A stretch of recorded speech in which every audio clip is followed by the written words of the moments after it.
जों दिनै खासिकत्रा खोन्दो बर' माहारि फरायसा आफाद जोङो दिनै दाफुंना लानो हाबाय।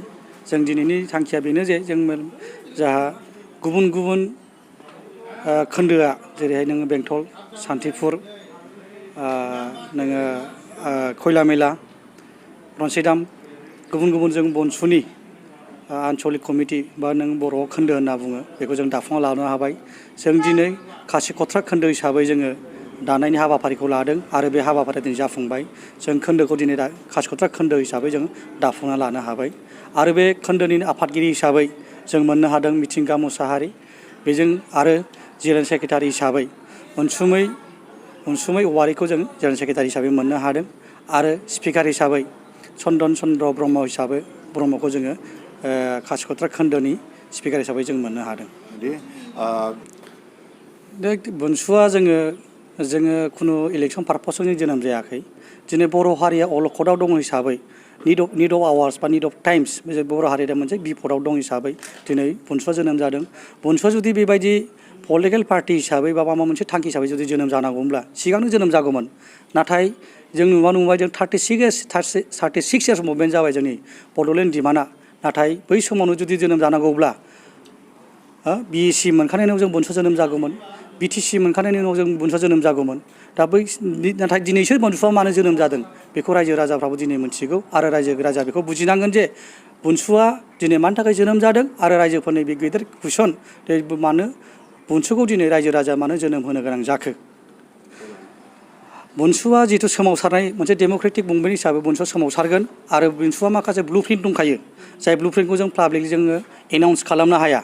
जों बे ब्लुप्रिन्ट हिसाबै जिखिनि बड'लेण्ड सोरजिनायाव बा बड'लेण्ड दाफुंनायाव जों जिखिनि खामानि मावनांगौ मुभमेन्टजों लोगोसे जिखिनि खामानि मावनांगौ जों बेखौ मावलांबाय थागोन आरो बेखौ नोंथांमोनानो मिडियानि थ्रुयै आरो जों सम सम पाब्लिक बा आइ आफानो जों सम सम बेखौ जोङो खोन्थाहरनाय जागोन।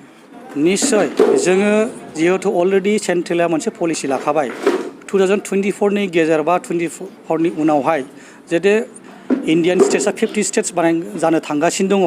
दा जोंहा मोनसे खाफाल गोनां बेनो जे अन दा टाइम जों बनसुआ दिनै जों जोनोम जादों, बनसुआ दिनै ओंखारदों आरो बेखौ जोङो बनसु हिसाबै जों मुभमेन्टखौ लांनांगोन जाहाथे जोंनि बे बड'लेण्ड एजेन्डाया बा बड'लेण्ड जोंनि रायजो सोरजिया जाहाथे थालाङा। बेनि थाखाय जों सोमावसारनांगोन आरो इण्डिया गभर्नमेन्टआ बेखौ मोनथिनांगोन। जिहेतु गोदोनिफ्रायनो इण्डिया गभर्नमेन्टआ मिथिखागौ जे Bodoland is the first agenda. जुदि रायजो जुदि क्रिएट खालामोबा रायजो जुदि होनाय जायोब्ला बड'लेण्डआनो फार्स्ट एजेन्डा हिसाबै दङमोन। दा बै एजेन्डा नाथाय थांनाय 2020नि उनावहाय बे एजेन्डा गोमोनो थांगासिनो दङमोन। दा बैखौ जों बोखांफिननानै जों दिनै गोख्रोङै बयबो रायजो राजाया गोहोमै जिउयै मोदोमै नांसोमनानैबाबो जिखौ गुबुन रायजोखौ जुदि होनो थांगासिनो दङब्ला जाहाथे बड'लेण्डआ थालाङा बेनि थाखाय जों जयै बयबो जै मैबो जों बयबो सोमावसारजोबनांगोन। जोङो जाबाय मोनसे आसाबादि रायजो राजानि सायावसो सोनारगोन।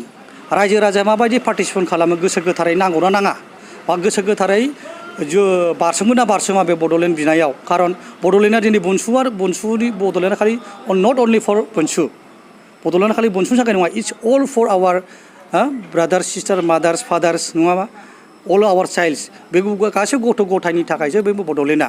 सोरबा नों बनसुनि, सोरबा नोङो बनसुनि आफादगिरि, सोरबा बनसुनि नेहाथारि, बिनि थाखाय नङा। बड'लेण्डआ जाबाय बयनिबो थाखाय। बड'लेण्डखौ जुदि नांगौब्ला बयबो लैहोर खामानिखौ मावनांगोन, बनसुनि जानाय जिउयै मोदोमै बारसोमनांगोन, अब्लासो बनसुआ जाफुंगोन। बनसुनि जिखुनु साननाय थांखि बर' हारिनि मोनसे सिमां, बे सिमाङा जाफुंगोन, नङाबा जाफुंनाय नङा। बेखौनो बुंगोन रायजो राजा आइ आफा बिथांमोनखौ, बनसुआ जाबाय बर' हारिनि मोनसे आफाद। जाय आफादा बर'नो मोनसे प्लेटफर्म नांगौ हिसाबै बनसुआ दिनै आवगायबोदों।